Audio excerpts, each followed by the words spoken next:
est-ce que je peux vous donner cette phrase de Lacan qui me paraît aller un peu dans ce sens, qui est un Lacan tardif. Il n'y a rien de plus flou que l'appartenance à un de ces deux côtés. Celui que je désigne de X ou Y, où l'inconscient se définit de ceci, qu'il en sait plus que cette vérité que l'homme n'est pas la femme. Même Aristote n'a pas osé moufter ça. Ça, c'était tardif, peut-être en ayant appris. Tout à fait, voilà, exactement. Oui, non, tout à fait. On est d'accord là? Oui, on est d'accord. Donc voilà, c'est... je pense que c'est très important, comme je le dis, de comprendre qu'est-ce que, encore une fois, qu'est-ce que ça date, qu'est-ce que ça marque, que cette formule d'écriture féminine, sachant que déjà le terrain avait été aussi balisé, c'est-à-dire qu'il y avait déjà eu une interrogation qui n'était pas seulement celle des femmes, sur la littérature, l'institution littéraire, et donc qui a contribué à promouvoir donc cette distinction dynamique entre écriture et littérature. Et la phallocratie des éditions, de l'organisation à l'ancienne, absolument, disons, absolument. Ce qui est essentiel quand tout même. Tout à fait. D'où le fait que parmi les gestes qui ont été inscrits à l'époque, encore une fois, il y a eu la création de ces maisons d'édition par des femmes. Alors, bien sûr,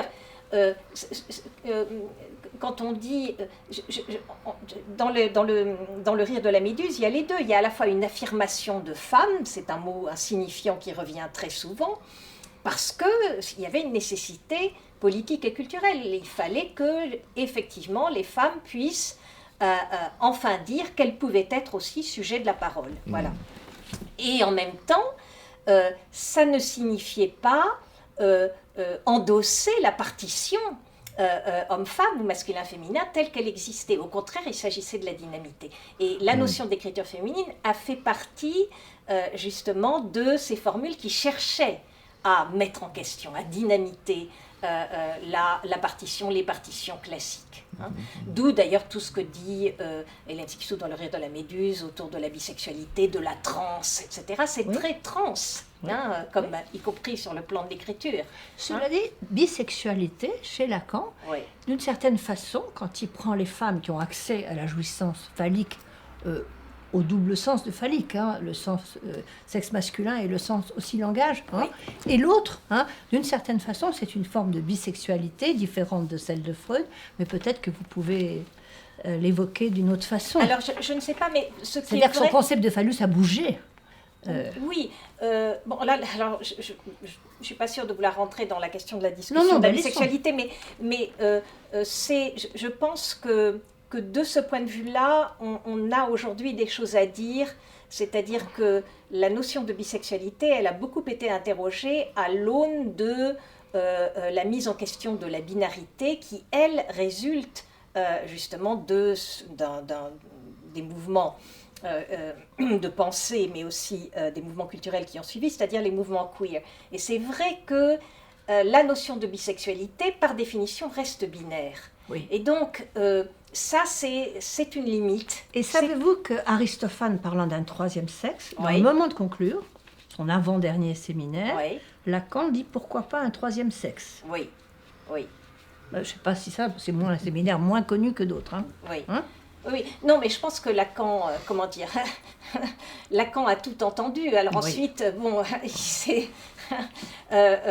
et donc il a réagi effectivement en ouvrant des portes qui du coup contribuaient à faire prendre l'air, c'est pour filer la métaphore, à des notions ou des concepts qu'il avait auparavant avancés, comme par exemple justement celui de phallus, auquel il confère le statut d'insignifiant privilégié. Je pense que Derrida, d'ailleurs, dans sa discussion, dans sa critique, dans sa lecture critique de Lacan, c'est ça qu'il reproche à Lacan, c'est-à-dire que Lacan, enfin à un certain Lacan en tout cas, c'est-à-dire que même si Lacan a contribué à sa manière justement à à promouvoir ce que Derrida va finir par appeler l'écriture, c'est-à-dire le signifiant, le travail du signifiant, en renversant la proposition saussurienne et en disant que c'est le signifiant qui produit du signifié et pas l'inverse. Bon, donc ça, très bien. Mais c'est vrai qu'il reste chez Lacan le fait que le signifiant finit par occuper la place du signifié, c'est-à-dire une place transcendantale.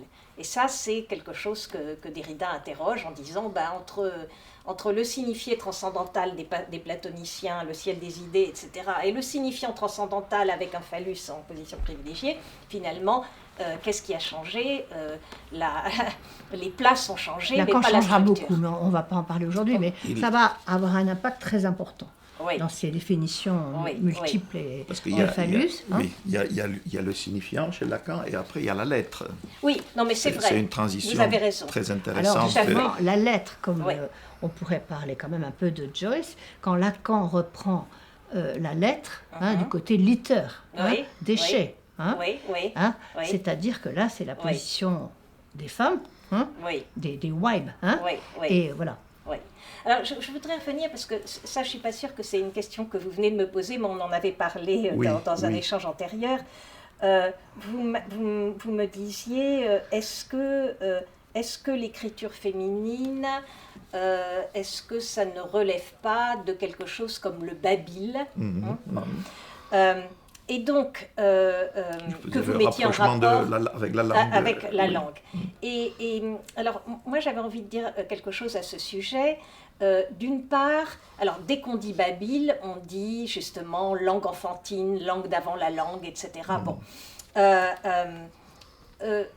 D'abord, c'est vrai que à l'époque dont nous parlons, l'époque du MLF, il y a une explosion donc d'écriture des femmes, et je dirais il y a c'est aussi une explosion de singularité, c'est-à-dire qu'il y a des écritures très différentes, avec quand même des points communs, c'est-à-dire qu'elles font exploser les codes, les genres convenus de la littérature, donc il n'y a plus de romans. Sixou parle de texte comme on le faisait à l'époque, ou de fiction. On fabrique des... si vous prenez les textes de Monique Wittig, on ne sait pas qu'est-ce que c'est. Est-ce que c'est du récit? Est-ce que c'est du poème? Est-ce que c'est du théâtre? Est-ce que c'est de la performance? Enfin, c'est bon. Donc on fait éclater les catégories conventionnelles. Ça, c'est quelque chose de commun à beaucoup de femmes qui écrivent à l'époque. Et puis aussi, et ça c'est vrai que c'est très important, on inscrit ce qui s'inscrit et qui fait écho donc aux préoccupations du mouvement de libération des femmes, c'est une certaine expérience de ce qu'on pourrait appeler le corps érotique, ce que Rimbaud appelle dans son Illumination Being Beauteous le corps amoureux. Rimbaud dit « Oh, nos os sont revêtus d'un nouveau corps amoureux ». Ben, c'est ça. À l'époque du MLF, les os sont revêtus, les os des femmes se revêtent d'un nouveau corps amoureux, ou en tout cas le réclament. Pas seulement des femmes d'ailleurs. Je dirais qu'il ne faut pas oublier qu'à l'époque, Foucault se réclame des corps et des plaisirs pour, justement, comme point de résistance à ce qu'il appelle la monarchie du sexe.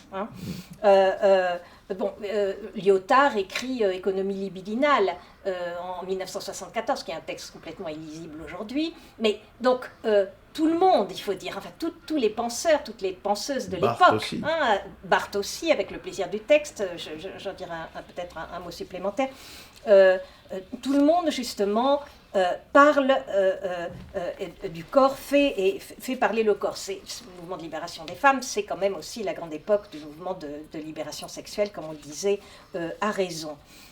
Et justement, libérer la sexualité, ça veut dire faire exploser la partition des genres. Parce que l'expérience sexuelle, je pense que c'est ce dont parle Lacan aussi, elle se moque d'une certaine façon de la partition masculin-féminin. Donc ça, ce sont des traits, je dirais, communs.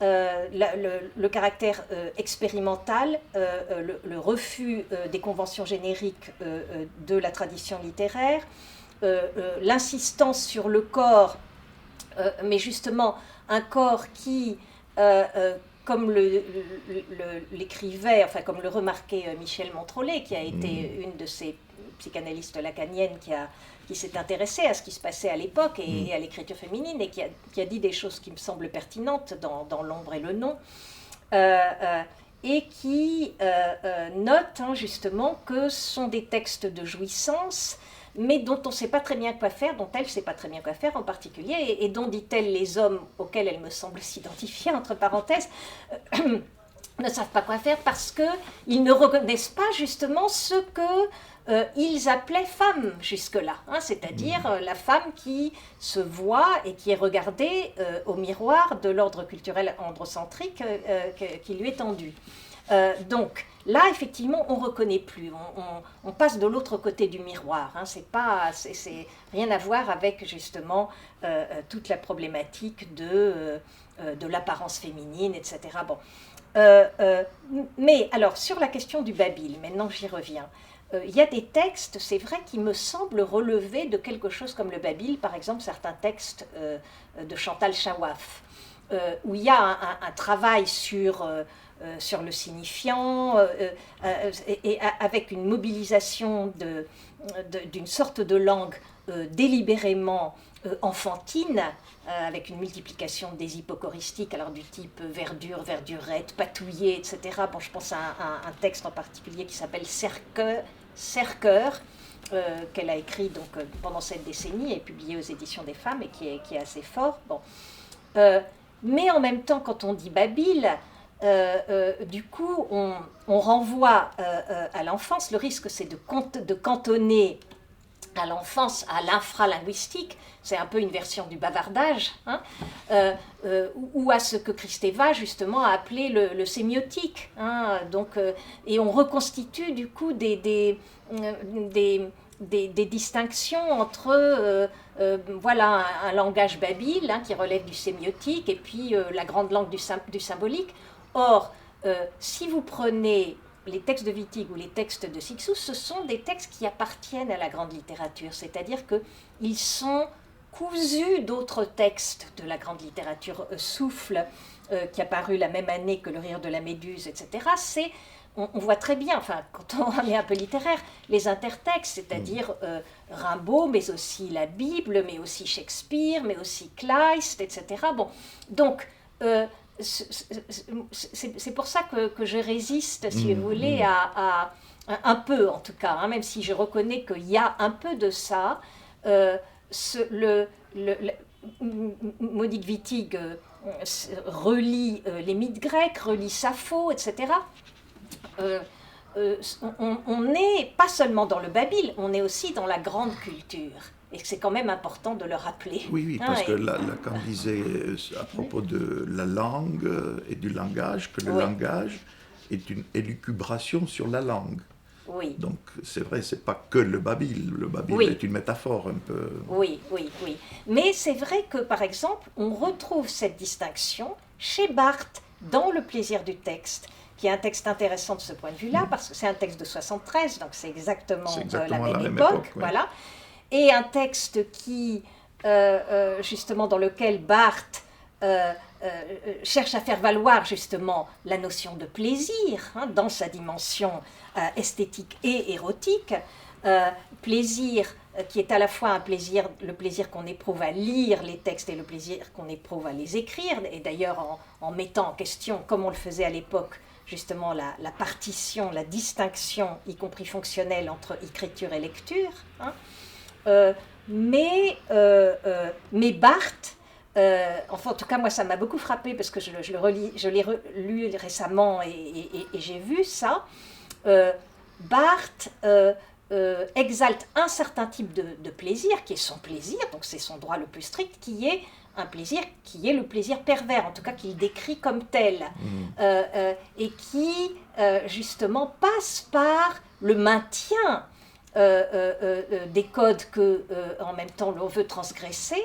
Et Barthes est très méprisant à l'égard justement de ce qu'il décrit, à mon sens, de manière erronée, comme une sorte de, justement, de naïveté de tentation ironique d'un certain Babil. Et là, on voit bien qu'il vise certaines tentatives, justement, d'écriture qui étaient plutôt en vigueur du côté, pas toutes, de certaines femmes. Donc chez Barthes, il y a bien une distinction entre ce qu'il appelle un babil littéraire, avec une certaine forme de mépris, et puis les plaisirs subtils de la transgression cultivée. Vous évoquiez quelque chose qui m'a fait penser au principe de non-contradiction et à son au-delà. Or, comme la psychanalyse, Freud a pu la traiter de drécologie, et que quelque part, en tant que femme Weib, parfois, ça a été mis côté déchet, côté même, je me disais que peut-être que l'au-delà du principe de contradiction à la sophiste, qui va avec le parler pour le plaisir, simplement parler pour le plaisir, qui me plaît mieux que bavardage. Oui. Voilà, c'était ma question. Est-ce qu'il peut y avoir un lien Moi, je pense qu'il y a un lien, c'est-à-dire qu'on peut tirer toutes sortes de généalogies, c'est-à-dire que de fil généalogique à tous les moments de l'histoire. Il y a eu, vous évoquiez dans une conversation antérieure Louise Labbé, à tous les moments de l'histoire, il y a des modèles dominants, et puis il y a justement des ouvertures, la logique classique repose sur justement le principe du tiers exclu, donc, mais à côté de cela, il y a toujours eu justement quelque chose qui venait la contester. Voilà. Donc de ce point de vue-là, on peut dire que bien sûr ça s'inscrit, sachant que justement ce qui s'est appelé écriture féminine, comme je le dis, la notion d'écriture était une notion pensée, une notion qui justement c'est pour ça que je l'ai qualifié de missile. C'est une arme qui a été fabriquée. C'est pas une explosion spontanée. Le travail de déplacement et de renversement des connotations attachées à la notion de féminin, c'est un travail. Ce dont nous parlons ne relève pas de l'anomie, il y a là un véritable travail. Voilà, ça ne relève pas de l'anomie, j'insiste là-dessus. Oui. Il ne faut pas le voir seulement comme déconstruction, il s'agit de nouveau. De toute façon, déconstruction n'est pas destruction. Bien sûr, mais il faut le dire, quoi. Absolument. C'est utile de le dire, absolument. Quoi, je trouve. Oui. Bien, nous vous remercions beaucoup de nous avoir accueillis, répondu à nos questions. Je retiens un peu l'écriture féminine et le trans, peut-être au-delà de la différence sexuelle. Et j'invite tout le monde qui va regarder cette vidéo de venir vous écouter le jeudi 12 mars. Je peux annoncer le titre, qui est un titre qui va beaucoup intéresser, je crois. C'est La fin de la sexualité. Donc, encore une fois, merci. Merci à vous. Merci. Est-ce que je peux faire ma conclusion Bien un peu sûr, poétique de ma chère Louise Labbé? C'est pas des lettres, mais quand même, je vais conclure avec elle. Dame qui les lirait, de mes regrets, avec moi soupirer. Nous avons manqué de temps. Merci.